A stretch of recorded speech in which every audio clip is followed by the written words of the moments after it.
Mmh.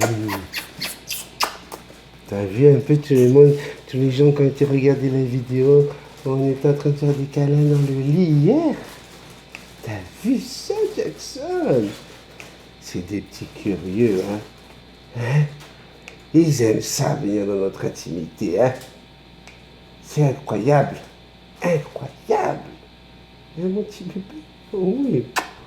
Oh, mais j'ai pas... Non, non, non, non, tu me nourris pas, Jackson. Non, non, non, tu me nourris pas. Bonjour toi. Comment ça va ce matin? Ben, moi ça va super bien. Ça va super bien parce que quand tu fais un sujet comme celui que j'ai fait hier avec l'histoire des seins nus là, tu te dis ouh là là, on va perdre du monde. Ouh là là, il y en a qui vont zapper, surtout au Québec. Et puis ben non, c'est pas le cas. Hein. Puis même, on a eu des très très bons commentaires de l'oncle Dan, par exemple, qui lui aussi admet qu'effectivement, on est en plein dans un...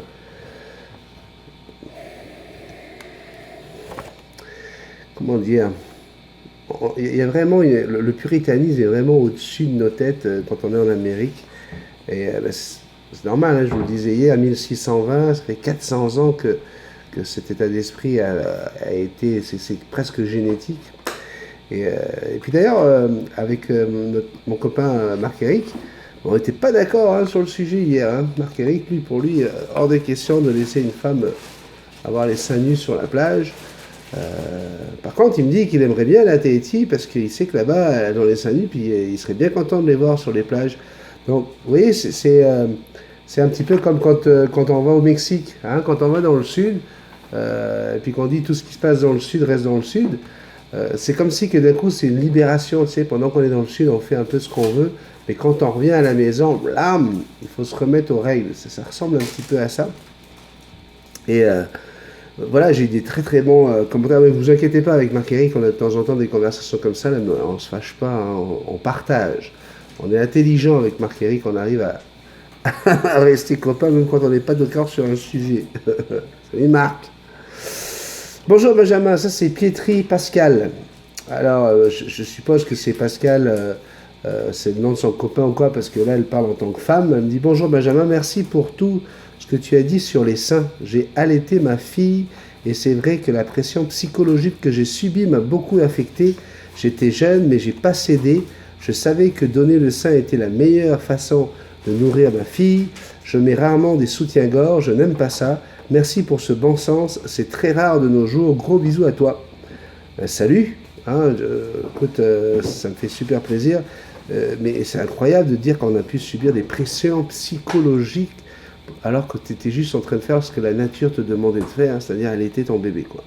C'est assez incroyable. Et effectivement, hein, le lait maternel, bien sûr, c'est ce qu'il y a de mieux. C'est ce qui va apporter tous les anticorps à bébé et qui va lui permettre la meilleure croissance possible. J'ai Clément Chastain qui dit bonjour, tout d'abord j'espère que toi et Jackson allez bien et sinon je voulais savoir si tu comptais faire une autre vidéo avec Marc-Éric et son gris du Gabon. Merci d'avance. Oui, oui, oui, oui, oui. On était fâchés sur l'histoire des seins, mais pas sur l'histoire du Gabon. Donc ce que j'ai demandé à Clément hier, si tu veux que Marc-Éric puisse t'en dire plus, eh bien n'hésite pas à nous écrire avec plein de questions sur le gris du Gabon. Qu'est-ce que tu veux savoir exactement? Plus on aura de questions, plus on aura de réponses à vous apporter. N'hésitez pas, hein, tous ensemble, là, si vous voulez en savoir plus sur le gris du Gabon, on va certainement faire une vidéo, peut-être vendredi. Hein, vendredi, Marc-Éric serait libre, et moi aussi. Donc voilà, si vous avez envie de demander des choses sur les gris du Gabon, c'est tout de suite qu'il faut le faire. Morgane Météro, d'accord, merci beaucoup pour ces réponses. Bonne continuation à tous les deux. Pour l'instant, je me contente de magnifiques relations avec Jackson car je ne peux malheureusement pas avoir mon plumeau avant 2 ans à cause de mon entrée en internat. J'espère donc que malgré ces 2 ans, ma passion pour les oiseaux sera toujours là et que je pourrai offrir un foyer à l'un d'entre eux. Gros bisous à tous les deux. Mais je lui ai répondu à Morgane, je dis mais attends, moi ça fait plus de 35 ans que j'ai cette passion et puis elle n'a pas disparu donc... la chose, c'est qu'en plus, avec Internet, aujourd'hui, vous avez la possibilité d'avoir des images, des vidéos. D'ailleurs, sur ma page Facebook, j'ai repris une vidéo que m'a envoyée Laurent Delicato, une fantastique vidéo qui explique comment les haras chloroptères et Macao et tous les haras font pour, et ça se passe dans la nature, comment on appelle ça, pour se préserver de la toxicité des fruits qui ne sont pas assez mûrs. Vous savez, quand un fruit n'est pas assez mûr, il est toxique. Hein. En fait, au départ, c'est fait pour éviter d'être mangé par les animaux, hein, pour leur laisser le temps de mûrir. D'accord ? Et qu'est-ce qui se passe? C'est quand la saison est trop sèche et que les chloroptères n'arrivent pas à trouver à manger des fruits mûrs, mais ils vont quand même les manger, ces fruits toxiques. Et là, tu te dis, ben, c'est pas possible, ils vont mourir. Mais non, ils ont trouvé une parade. En fait, 15 km plus loin, ils volent vers des rivières, vers des endroits où il y a de l'eau qui, justement, s'est évaporée. Lorsque l'eau s'évapore, eh bien, ça apporte une terre argileuse. Et c'est grâce à cette argile qu'ils vont manger, hein, qu'ils vont pouvoir tuer la toxicité des fruits pas mûrs. C'est magnifique. Donc, avec toutes ces vidéos, avec toutes ces choses-là, c'est sûr que ta passion, elle va continuer à grandir. Et je me fais aucun souci. Tu vas avoir un jour ton gros bébé. Yaya qui m'écrit: Coucou Benny, j'espère que toi et Jackson allez bien. Je voulais te poser la question. D'où t'est venue l'idée de créer ta chaîne? Désolé pour les fautes d'orthographe. J'ai que 13 ans. Gros bisous. Il n'y a pas d'âge pour faire des fautes d'orthographe. Ma petite Yaya, je te dis tout de suite. Ou mon petit Yaya, ouais, je pense que c'est un gars. Yaya, attends, excusez-moi, je vais juste couper la climatisation. Voilà. Sinon, je vais avoir une barre sur le front. Alors, comment ça m'est venu de créer une chaîne YouTube? Je pense que, d'abord parce que j'ai été animateur de radio pendant des années et je faisais une émission qui ressemblait un petit peu à ce que je fais ce matin. D'abord, et puis aussi parce que voilà, j'ai commencé à jouer avec des appareils téléphoniques qui sont plus des appareils photo que des téléphones aujourd'hui, hein. Et du coup, voilà, j'ai vu qu'on pouvait faire des super belles images. J'ai travaillé également en production audiovisuelle, donc tu mélanges tout ça, et puis tu as les copains qui disent: mais pourquoi tu ne fais pas une page YouTube? Tu devrais t'en faire une. Tu sais, c'est pas courant de voir un gars avec un perroquet sur un vélo, c'est pas courant de blablabla, blablabla, parce que pour venir sur YouTube, il fallait avoir quelque chose de différent des autres. Puis moi, je trouve pas que je sois si différent que ça. Et du coup, voilà, j'ai créé ma chaîne YouTube. Et puis, c'était vraiment, alors là, sans aucune attente. Et puis, c'est ça qui est merveilleux, quand tu attends rien et que ça arrive, tu fais waouh, superbe. Et aujourd'hui, en me réveillant, on était à 9, 8, 7. Il ne reste plus que 13 personnes à s'abonner sur ma chaîne pour faire 1000. Donc tu vois, je pense que ce n'était pas une si mauvaise idée. Puis moi, ce qui se passe, c'est que j'essaie de vous apporter de la joie et du bonheur, mais vous m'en apportez incroyablement, hein. C'est fantastique. Moi, toute ma vie, mon métier, ça a été de faire danser les gens, ça a été de monter des événements pour amuser les gens, pour faire que les gens aient du bonheur. Et puis, je peux vous dire une chose, hein, quand vous avez 2-3 000 personnes devant vous en train de danser, et bien c'est 3000 personnes qui, à ce moment-là, vous aiment, vous envoient une énergie positive. Et moi, voilà, toute ma vie, je me suis chargé de ces énergies positives. Et je suis passé par pas mal de petits soucis de santé. Hein, puis encore, là, avec ma fameuse capsulite, et puis mon diabète, etc. J'ai eu beaucoup de problèmes de santé. Et j'ai pu passer à travers, justement, grâce à toute cette énergie positive. Parce que tu te dis, bon, voilà, tu sers à quelque chose, il faut que tu t'accroches, il faut que tu tiennes, quoi. Donc voilà, tu tiens. Donc voilà, mon cher Yaya, pourquoi j'ai décidé de faire une chaîne, et puis j'adore ça, je m'amuse. Gilbert, bonjour aux cousins, bon café avec quelques heures d'avance, Gilbert de France, salut les Gaulois. Et oui, effectivement, hein, les cousins, hein, vous savez, on se ressemble beaucoup, hein, sur tous les points de vue d'ailleurs, on se ressemble beaucoup, on est vraiment cousins, hein, cher ami français. Et moi je suis français, hein, donc moi je suis français vivant au Québec, donc je suis le cousin par excellence. Myoko, 1974. Salut à tous, c'est bon à savoir, j'étais à 2 doigts d'en acheter une, elle parle des cages pour chiens, hein, donc j'expliquais à Laurent que Jackson, sa première année de vie, hein, 1 an et demi même, elle a effectivement habité dans une cage pour dog allemand, une grosse cage pour dog allemand. Ben oui, parce qu'on en avait une de disponible. Je me suis dit, mais pourquoi je vais acheter une cage? C'est une cage, ça reste une cage. Et puis c'était très très bien comme cage, ça lui allait très très très très bien. Donc oui, une cage pour chien, puis c'est pliable, c'est facile à ranger si vous voulez l'amener avec vous n'importe où. Eh bien, écoutez, ouais, c'est une bonne idée. Donc elle me dit, j'étais à deux doigts d'en acheter une pour Bounty afin de partir avec lui en vacances et le vendeur m'a dissuadé. Mais c'est normal qu'il te dissuade. Une cage pour oiseau, c'est 5 fois plus cher qu'une cage pour chien. Baron pas assez solide. On va voir un peu ce qu'est capable de faire un pitbull ou un dog allemand dans une cage. Non, non, non, faut arrêter les conneries. Donc, face à la puissance du bec, ça c'est légende urbaine, hein. Quelqu'un pourrait me conseiller pour la taille de la cage. Pour info, Bounty est un gris du Gabon d'avance. Merci. Mais écoute, tu vas prendre une cage pour chien. Tu peux prendre une cage pour chien moyen. Hein, déjà, c'est pas mal. Pour chien moyen, ça va être une belle cage pour ton oiseau. Tu n'es pas obligé de la mettre à plat comme ça. Tu peux la mettre à la verticale plutôt qu'à la horizontale. Comme ça va lui donner plus de hauteur. Comme ça, il va pouvoir grimper. Hein.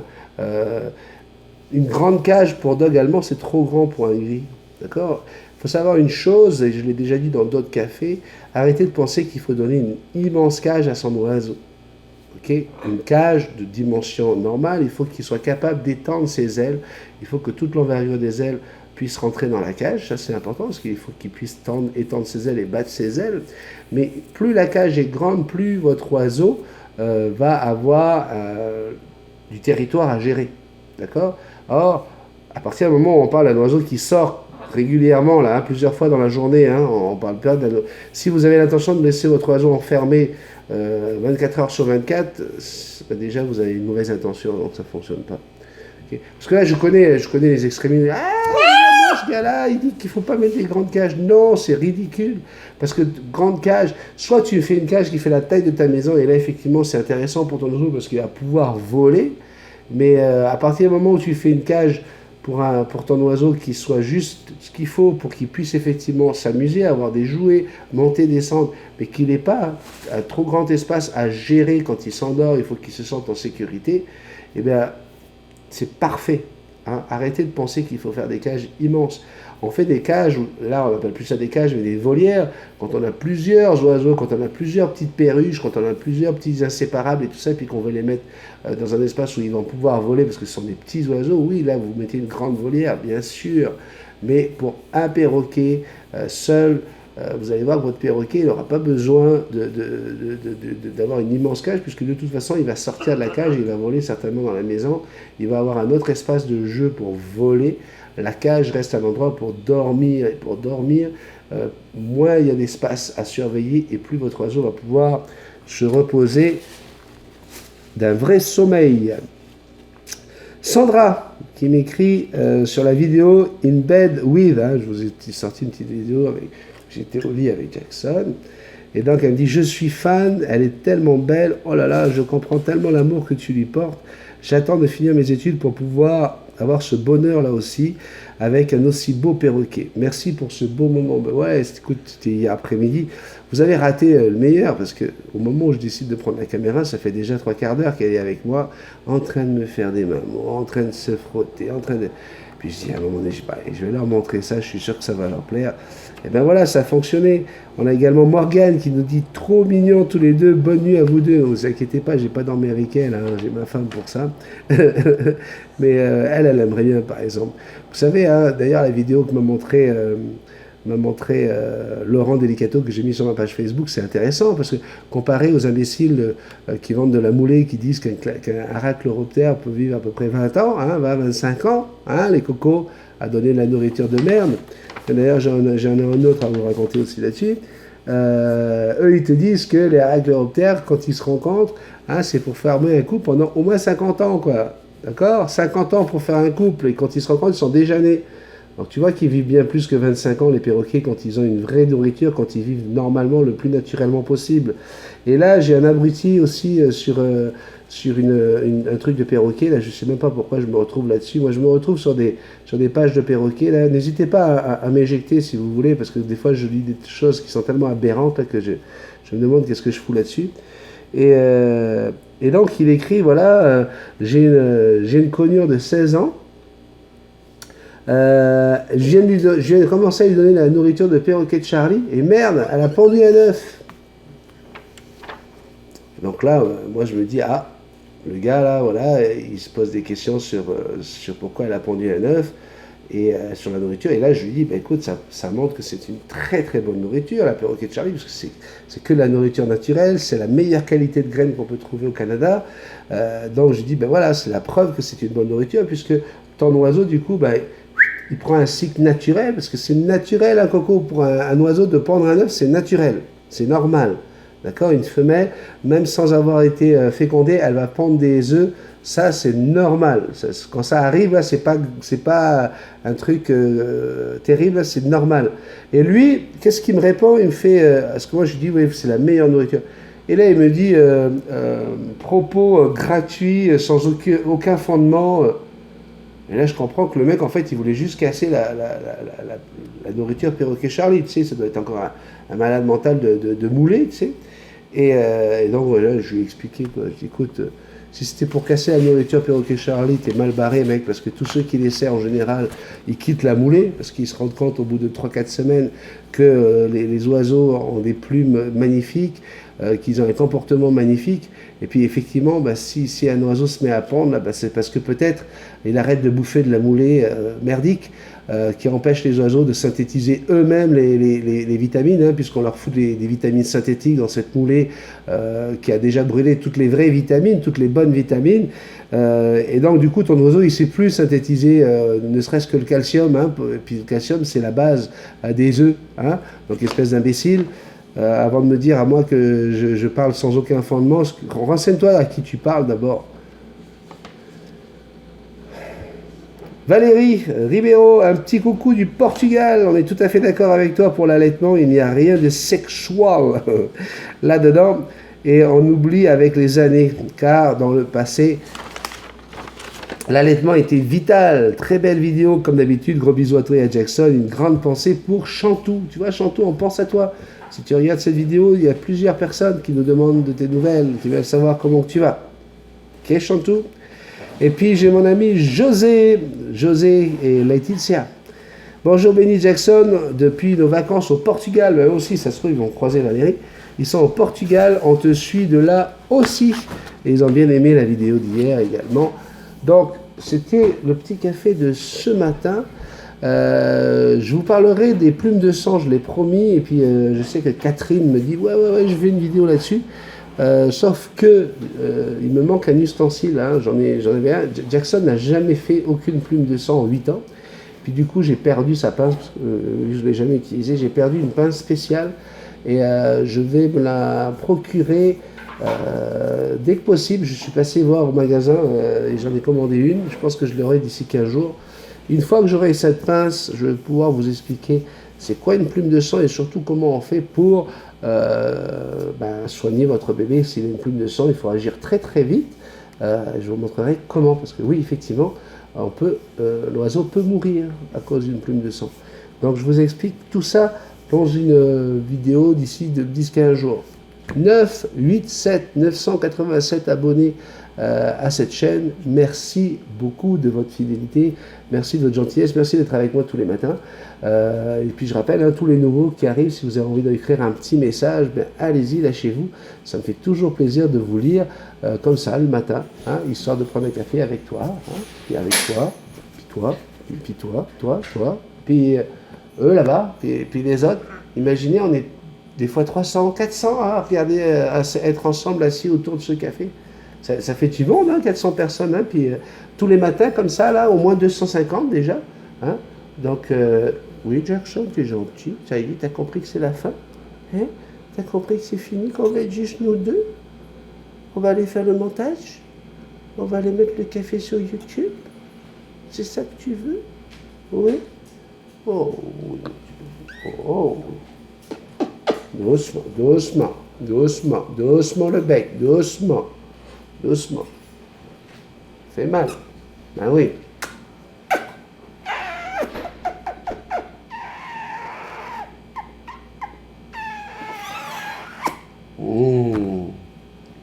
Allez, gros bisous. À bientôt.